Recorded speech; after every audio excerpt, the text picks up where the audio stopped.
Hello. I don't know much about public speaking, but I was interviewed by Sky News on the same day as one of our famous politicians, and it wasn't my interview that was described as a car crash, so please bear with me. Firstly, I would like to thank you for this opportunity to speak. I have lived in Edinburgh for 8 years, enjoying my carefree life. I don't usually dress like this, and under normal circumstances, I could never envision myself speaking in front of this many people. But the circumstances have never been further from normal, and silence is a luxury that I can no longer afford. I didn't know much about war until recently, but one day I woke up to see almost everybody I know and love in tears, their lives destroyed. Hopeless, absolutely hopeless. The main landmark of my hometown now has a Russian flag being flown over it. And for the last 15 years, every time I went to visit my parents, I would drive through that dam in jolly realization that I'm home.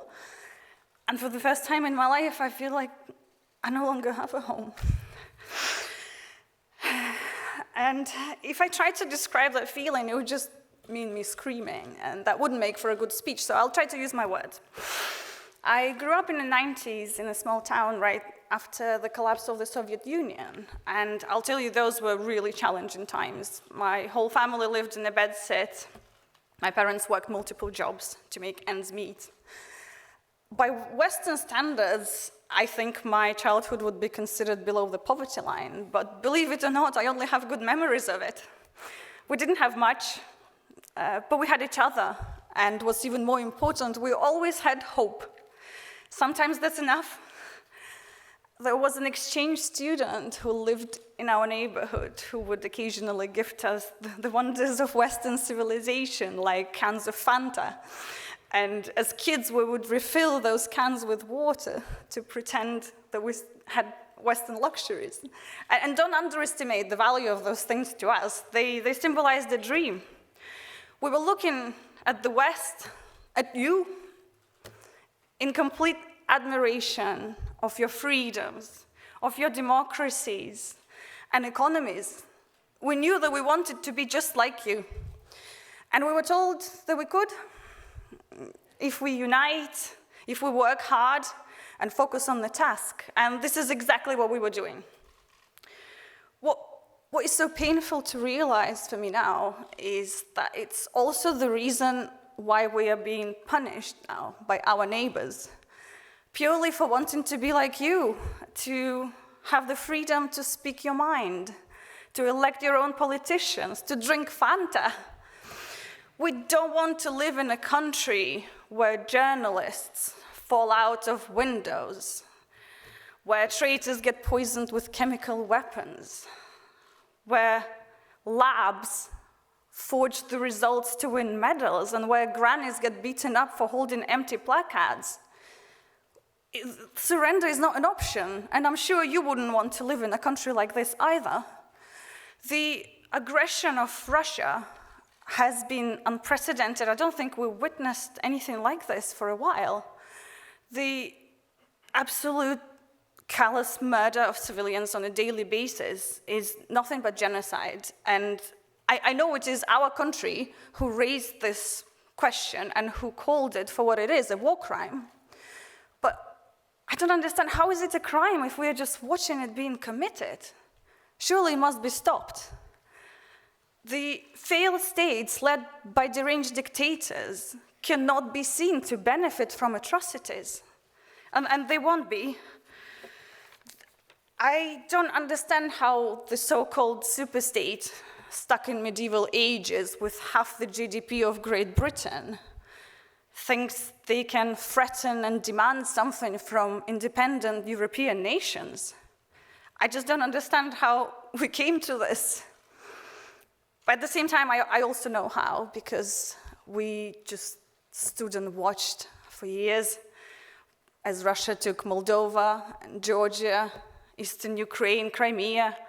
We just hoped they wouldn't touch us, but I think it's touching everybody now.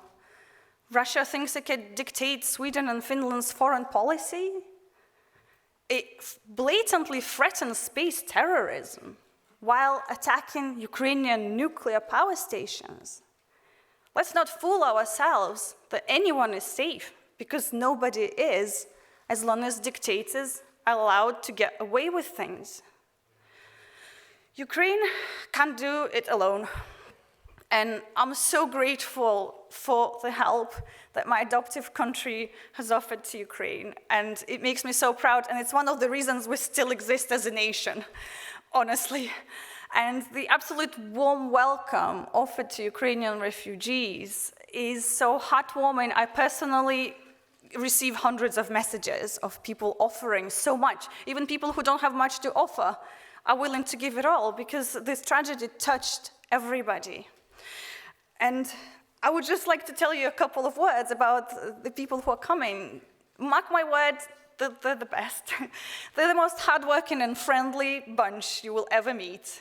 And I think our post-COVID hospitality sector is in need of just that. So I think they could be a great asset to us. And they are so keen to work and to contribute until they can return back home to rebuild. And so many of us expats will do the same, because it's our moral duty. My Ukrainian identity has blossomed over the last month. But I would like to say just how proud I also am to be British, because our wonderful country stepped up once again and showed the whole world how it should be done. Long before anybody in the EU had time to finish their morning croissants.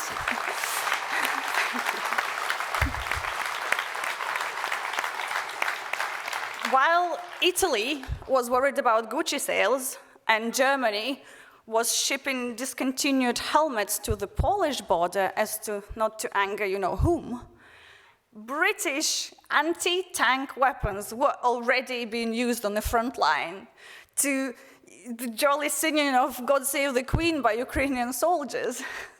This is incredible. And once again, just like with the vaccines, we showed how great Britain can be.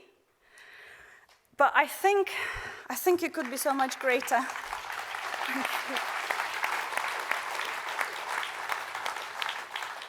I think it can be so much greater. The tenacity, bravery, and unity of Ukrainian people is something to behold and admire. My countrymen are Spartans of 21st century. They really are. They really are. They're so amazing. The only thing I ask, I beg, please don't let them die like their spiritual ancestors. They deserve so much better, and they're fighting for freedom, and there's nothing better to be fighting for.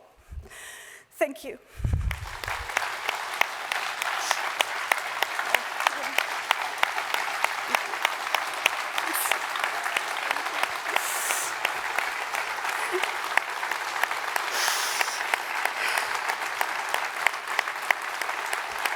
Thank you so much. Thank you. This means a lot to me.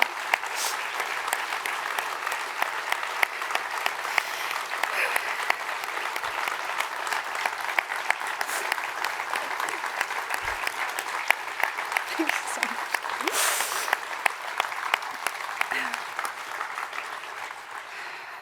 Thank you. We now would like to hold a minute's silence to honor all those fallen heroes. And yeah, I'm so grateful to them and to everybody else who's fighting this unjust and cruel war. So we'll just